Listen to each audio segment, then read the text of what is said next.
Pemirsa, ratusan masyarakat yang tergabung dalam komunitas silaturahmi menyatakan dukungan pada caleg DPR RI Dapil Sumut 1 dari Partai Nasdem Rahutman Harahap. Jika terpilih, Rahutman diminta untuk memberikan rasa aman bagi masyarakat dan menurunkan angka peredaran narkoba. Hal ini terungkap dalam peringatan hari jadi ke-8 komunitas silaturahmi di Deli Serdang, Sumatera Utara. Wali Kota Medan ke-15 ini dinilai memiliki nilai tegas namun humanis, mampu membawa perubahan yang bisa dirasakan langsung oleh masyarakat. Rahutman pun menyambut baik dukungan ini dan mengucapkan terima kasih atas kepercayaan yang diberikan kepadanya.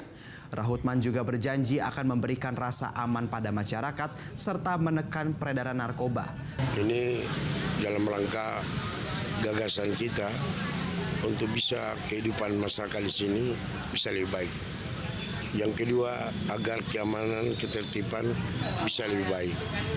Agar kenakalan narkoba bisa kita cegah.